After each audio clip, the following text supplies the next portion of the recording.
Okay, I hadn't made a video in a while, so I thought I'd make a video because um, the topic is about exactly what I said. I was saying this, and I keep saying this, and it's part of life. And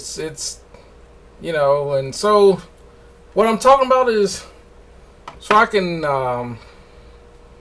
Basically, for those that are new, thanks for watching, and so forth. Now, with all that being said, I just saw a video. It's about the record plant in Los Angeles closing. I think I saw something last year about United, which used to be Ocean Way and now United, and they were closing. And I saw a few other videos where, like the Magic Shop, and that have already closed, and some famous recording studios. And there's videos about a famous recording studio in North Carolina that had closed, and some other places. And a lot of these recording studios that are still open. But even, I'm gonna tell you, who's going to be the bigger shocker is when you start seeing more in Nashville and more in Los Angeles and some in New York, and I've said it's inevitable. Software, DAWs, plugins, and especially with people buying a lot more clones,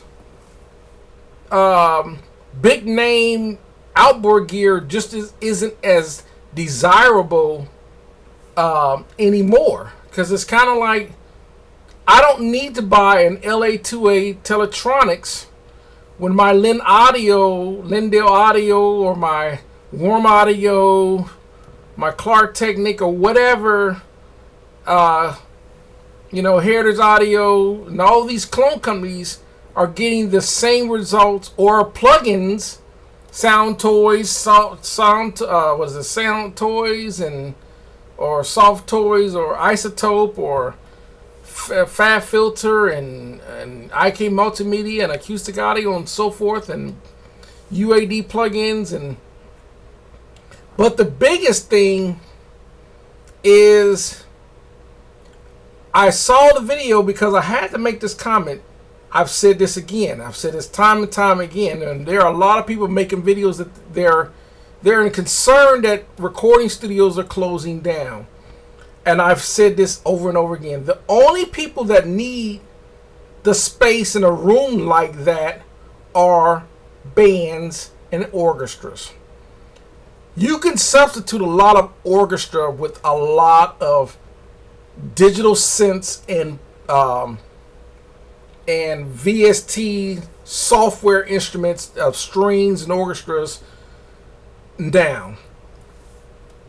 I got 20-something synthesizers in my house, probably 15 different software that can all emulate an orchestra. For the most part, you really will not be able to tell.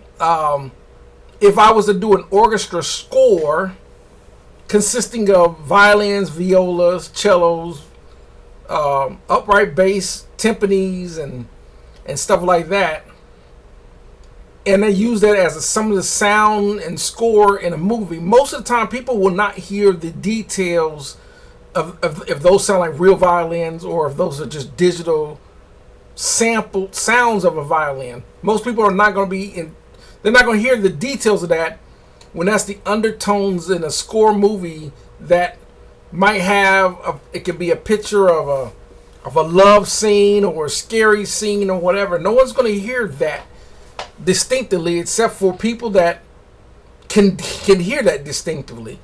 But most of your audience, most of the people that know nothing about music and musical instruments and studios and recording gear, cannot hear it. They don't know. They can't hear. It sounds like strings to me. That's what you're going to get. So it's the same thing with what's going on And there are going to be some people that are bent on no, a commercial studio with live rooms and all that cannot be replaced. But they are being replaced. People just don't want to accept the fact that things are going to change. I was watching a video about jobs that used to exist that don't exist, or things in life that used to exist that don't exist. It's kind of like, some good examples would be like payphones. Payphones was a normal thing, and before they went away. Having your newspaper delivered. Someone comes to your house and trying to sell you encyclopedias or almanacs or atlases or whatever. That was a normal thing. People standing on the corner selling newspapers. Now you hardly don't see that nowhere. Because everyone has cell phones. Everyone has Google and the internet now. Why do I need a newspaper? I can get there's so many local news things there. Everything's on the internet and websites. They're even doing job applications. There's no such thing as getting a paper application and filling it out. Everything's done online. It's like with mail. Because of email, there's no really need to have mail. Because you can get email, documents, everything else. But you're still going to get mail because some things just going to come by mail. Like junk mail. Like trying to get you going debt, buying, trying to get 10,000 credit cards that you can't afford to pay the debt on. Stuff like that. It's always... So the recording studio is the same process. One reason, like my studio setup I got up in here. Why do I have it set up like that? Why do I... And everything I got in this room in my studio that I have up here is by an accident. I didn't think it through. I just started buying gear. I should have thought it through when I decided that I'm going to, I knew I wanted to use this room as a recording studio, but I just didn't think it through as far as gear. But I built the studio because of how commercial studios are, having a console and lots of racks of gear, and these racks behind me. That's the thing that I've always known recording studios to be like. You have a live room, control room with a console, racks of gear, blah blah blah blah blah, microphones, and blah blah blah blah blah. Now, here's the thing with me saying that, because I have my setup up here, and I'm always trying to make changes and add gear and change the cables and I'm constantly doing stuff in here. Why would I want to go to a commercial studio when I have everything that a commercial studio would have up here? This is the reason why, and they're saying, he was making some other comments about how, all these artists are building recording studios in their home. Because one of the big things about having a recording studio in your home, it's cost effective to have a recording studio in your home.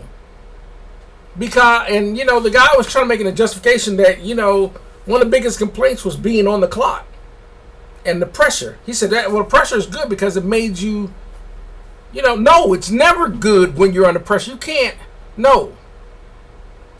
When you're stressed to know that I can only be in the studio for a few hours, and then, he's making some of the excuses about being well rehearsed, and that's beside the point. The point is that if I'm paying $150 an hour and I can only use the studio for 10 hours or whatever, that's $1,500 that I got to cough up. Regardless if I was able to get tracks done or whatever the case, whatever. Some people don't want to work like that anymore. Some people want to be able to take their time. I don't care if it is a band, and they might want to be able to say, okay, I need to, let's say you're working on this song and you record a few hours or whatever, and you might want to come back and do changes. You don't have to worry about eating up the time because they got to tear everything down because they got another client coming in. Sometimes you might want to be in there, and sometimes you don't want to. Well, I can only be in the studio from 10 o'clock in the morning to about 10 o'clock at night. Then I got to give my time up. Sometimes people just don't want to work like that. Some people say, well, maybe I want to get up at 2 o'clock in the morning and start working on some tracks. That's the beauty of having a recording studio in your home. And then there's always going to be the arguments of, well, when you have a recording studio, it's a well acoustic, well built room, treated room, the whole recording studio, how it was designed, a room within inside of a room, and floating rooms, and they're having a live room, and you have the patch bay with tie lines, and the whole experience. And a lot of people are not going to get the chance to experience that.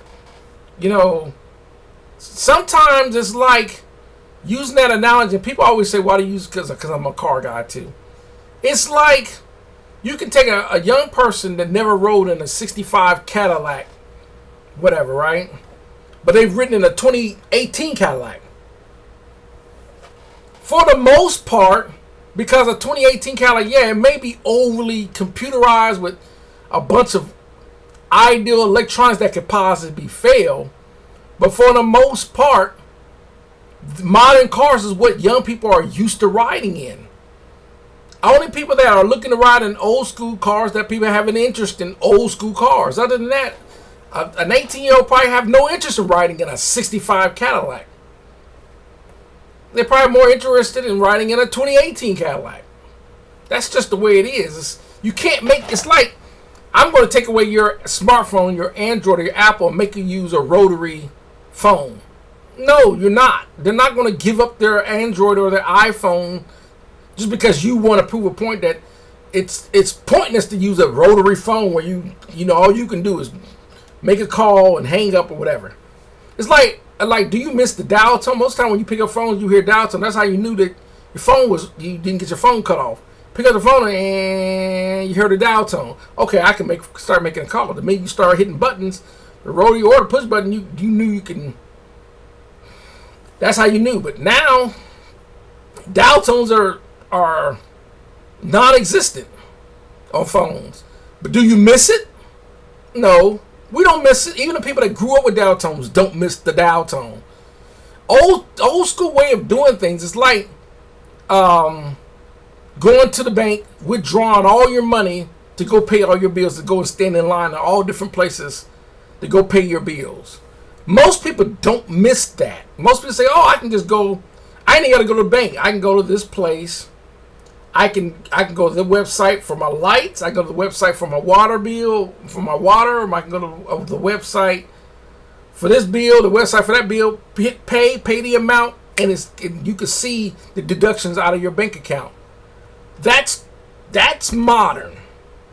That's just the normal way to do things. It's like once you get to the point where I can get online and pay my bills and I can just, all I gotta do is say, okay, I owe $181 on my lights. Okay, let me go pay $181 because your debit account, your bank account, routing number, and all that's associated with that or whatever. So okay, I can pay with click, pay, done.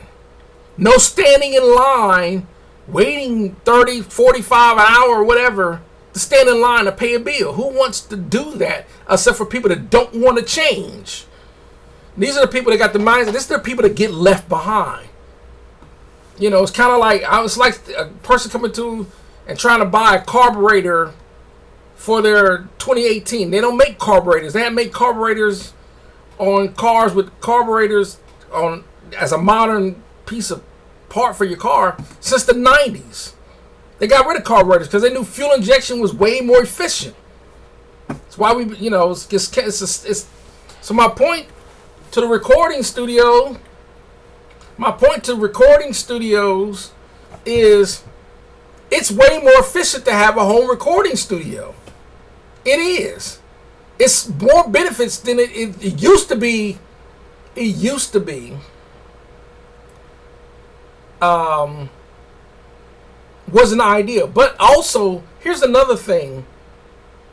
And let me finish my statement first. Before I go to the other point. But the recording studio, they're going to be saying, well, yeah, we need an acoustically treated room, control room, live room, blah, blah, blah, blah, blah, the console, 2-inch tape machine, blah, blah, blah, blah, blah, all the outboard gear. And there's going to be a lot of people that are going to say, yes, that's the experience of it. You know, that's the way you need to have a recording studio. The console, outboard gear, top-notch preamps, you know, outboard gear, blah, blah. I'm not going to disagree of having gear like that, because I got gear like that. But I will disagree to the point, of which is my next point. A lot of people that are worried about that are the only people that think that there's only one genre of music. For example, you know, they keep mentioning bands. You know, these bands coming to these commercial studios, bands.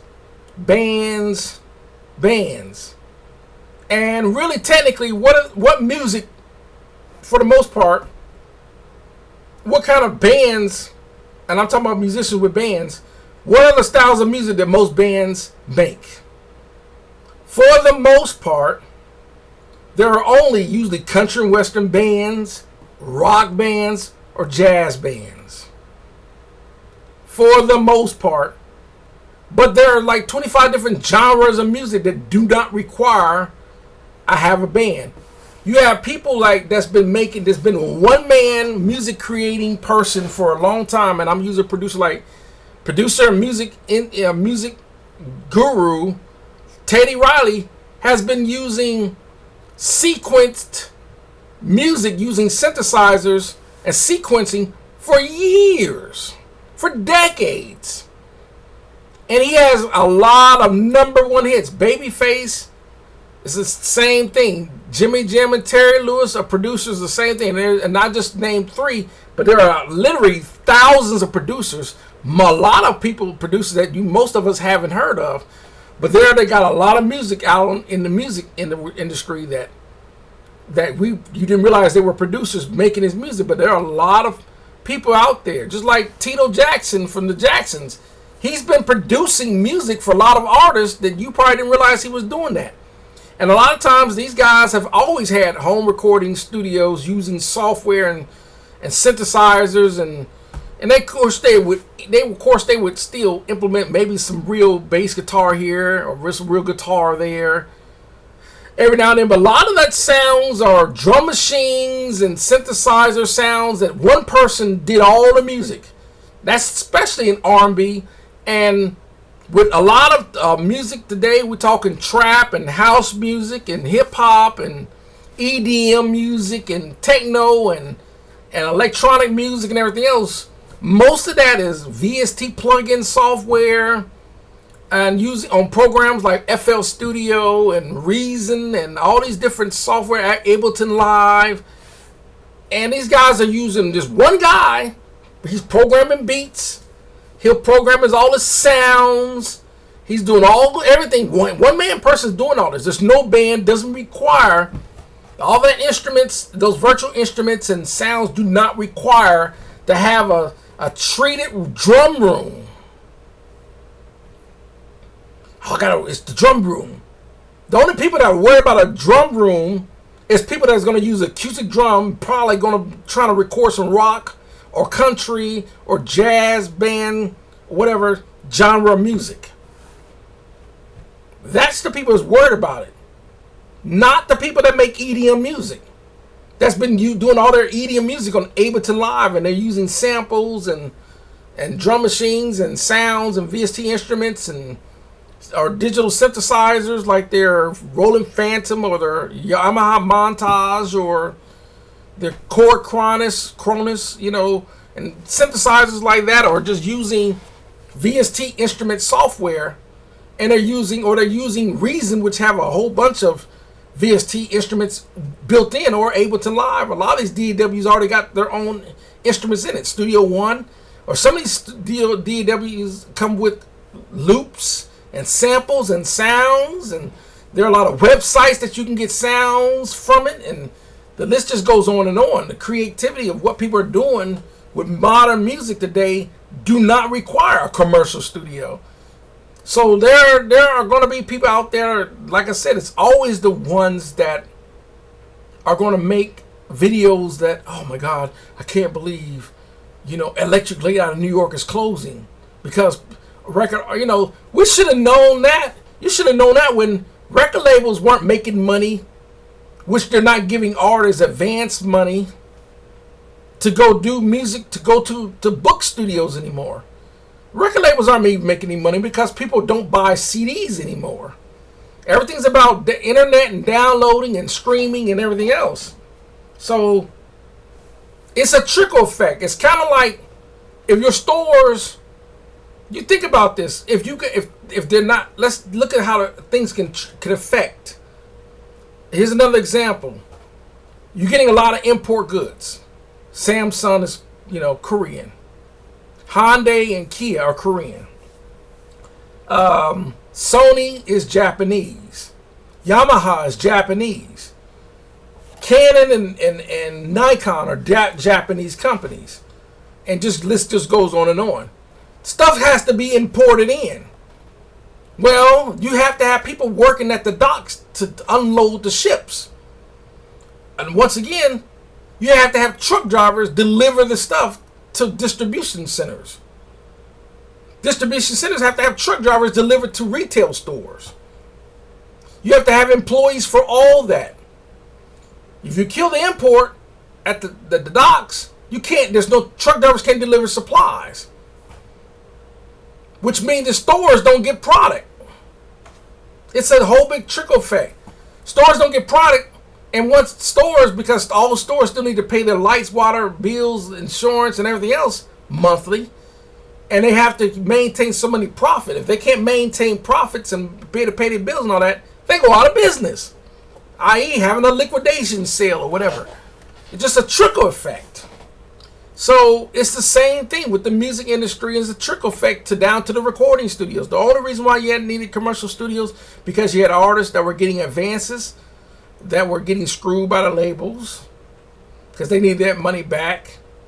And the record label had it in a way that they were putting in contracts to guarantee that if certain artists could not make good music where they could market and they could make money, they had enough artists making them billions of dollars that they can offset the artists that weren't making them no money, i.e. shelving the artist, dropping the artist from the label, blah, blah, blah, blah, blah. That's why they got so little money on the point system. You only get 3 points. It's a whole trickle effect. That way we're going to guarantee a 1 to 7 album deal. Meaning the first album has to make us millions of dollars. If you don't make us $1 million in the first album, we're going to shelf you or drop you. It wasn't like that, and I can go on and on and on about the music industry, which I still want to do a live stream about that. But it's a trickle effect. So everything with these recording studios closing, it's just a trickle effect. They're saying, the record player don't have the budget, artists don't have the budget they can't, because those recording studios have a lot of overhead, meaning the studio owner, the studio manager, interns, studio engineers, assistant engineers, maintenance staff, maintenance itself, building costs, lights, water, gas, insurance, and everything else. All these bills they got to pay monthly. And it's thousands of dollars that they pay monthly. So it's a trickle effect. It's a big, gigantic trickle effect. And now that people realize there are people getting high-end, pro-level recordings in their home now. Not everybody, but it's the same thing. And you had people like Eddie Van Halen that was going to Eddie Van Halen was recording at Sunset Sound. Did he realize he built his own recording studio in his house? There's a lot of recording artists and bands like that started building recording studios and making recording studios in their homes because it was a lot more. George Duke, rest in peace, just like Eddie Van Halen, rest in peace. George Duke was recording most of his albums out of his garage. It turned into a studio I think it was LeDonk recording studio. He was recording phenomenal records out of his house. He had a studio engineer that would engineer. He had Class 8 gear in his house. Lots of artists have. Mariah Carey's got a recording studio at home. Mary J. Blige has a recording studio at home. And there's a lot of recording artists that have recording studios now. Dr. Dre has a recording studio in his home. And then there's recording engineers like Bob Clearmountain, or mixing engineers and recording engineers like Bob Clearmountain has a recording studio in his house. So to end the video, on this video that I saw about recording studios, of course they're, I would never sit there and say, yes, it's awesome to go to a commercial studio where you can walk in there and see all the artists on the wall, where you see some of your idol recording artists have recorded there. But the way the economy is,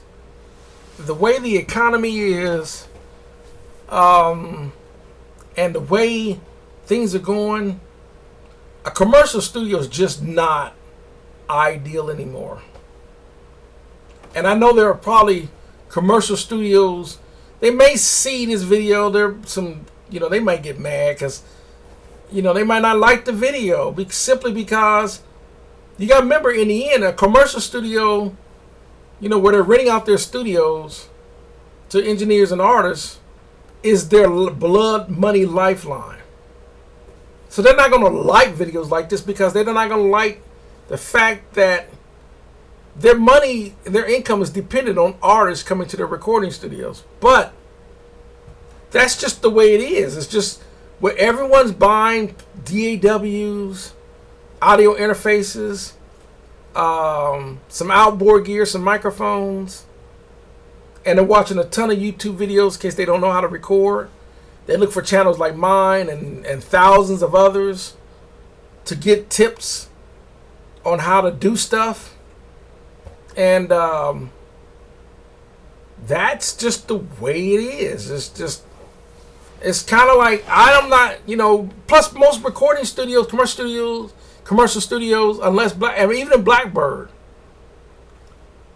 to learn how to record properly, with me, those there are places like SEE and other recording schools that charging astronomical prices for audio engineering school, and it's like people just don't have the money like that anymore to go to audio engineering school and get into a recording studio because they think they're going to become an engineer to record famous artists. And I'll end my video like this. I'm not saying that there still aren't recording artists out there now that still go to recording studios. Not everyone's shutting down their doors, but it's becoming less and less and less, which is forcing more and more studios that have been making their money like this for the last 50 to 70 to 80 years to shut the doors because the artists just aren't coming anymore. And there are a lot more independent artists trying to book those sessions, and they were still stuck on. A lot of those commercial studios were so used to getting artists that's going to pay $1,000 an hour or whatever, and here comes some independent artist or group or band or whatever, and they're looking to only pay maybe $50 to $100 an hour to get 6 hours of recording or whatever, and it's like we're not even plugging up mics for that little amount of money. So it's a double-edged sword. So a lot of these independent artists that don't have a lot of money, they realize, well, I can't get into East West for only $500. But I know what I can do with $500. I can go and buy me an interface, or I can I can build up some money by doing some gigs, buy me a bunch of microphones, turn my garage into, or whatever, my attic or whatever, and try to record myself. There's a ton of free DAWs and a ton of, internal plugins, and there's a bunch of free plugins. Most of the time I just need to get microphones and interface, some studio monitors, maybe some headphones, and, and do it in my DAW. And some people go that route, and before you know it, they've actually got a pretty decent sound. And because there's no gatekeepers, I can load that stuff up on SoundCloud and Reverb Nation and all these other whatever, and I can, go get some copyrights, which is free, or not, it ain't free, but I can go get my copyrights, and I can upload my music and use some mastering software or whatever, and I can get it on the websites. I can get on streaming websites and Pandora or iHeartRadio or Spotify, whatever, iTunes. There's Apple Music and Google Play and all these. I can go to DistroKid or 1RPM, CD Baby, and all these distribution places, and just the list just goes on and on. There's so many avenues where a person can go that route. It's like I don't have to get a record deal and go to a traditional commercial studio anymore. That's just, but once again, the people that are making videos that are, and I know this is over 30 minutes. I probably didn't prove my point 15 minutes ago. My point is that the only ones that are always raising the fuss is the ones that are complacent. It's like that same person that, that think that we should have never changed from carburetors, even though they might, in some instances, could have a valid point. We could just improve the carburetor, because fuel injection cars with the check engine lights can be a nuisance, because most modern cars have so much electronics. Cars break more now than they used to 40, 50 years ago. Even though the cars did break, but they break more, way more often because of modern electronics. So it could be a catch-22 there too. But to end the video, I'm done with the video. As far as the way we record in our homes and everything, that's a standard now. The people that don't want, they're just looking at all these commercial studios that are closing. You better look at it like the way things, you better look at it like the payphone that would be on every corner. It's like, why do I need a payphone? I got an Android. I got a smartphone in my hand. Why do I need to go to payphone for? It can connect. I can make my call anywhere, as long as I got reception. But for the most part, most people have reception. They can make a call. That's just, and I know there's people who make an argument, well, cell phones and the tower, not having a signal. I get it. For the most part, you're not giving the people, they're not going to give up their cell phones for a payphone. This is not. It's like we're not going back to people. Most people just not going that way anymore. That's I'll prove my point. Y'all have a great one, and we'll see you next time.